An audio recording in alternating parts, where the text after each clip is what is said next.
How to log in MetaTrader 5 account.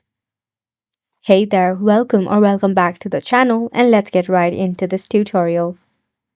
To log in into your MetaTrader 5 account, first and foremost, launch your application in your device.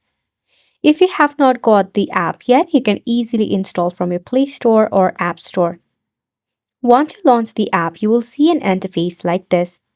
In your left-hand side, you will see the three horizontal line. Click on it. From here, at the top, you will see the option of Get Started. Tap on the given option.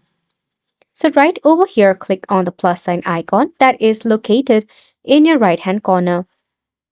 Now, right here, you can search for your broker, or if you want a demo account, you can just click on MetaQuotes.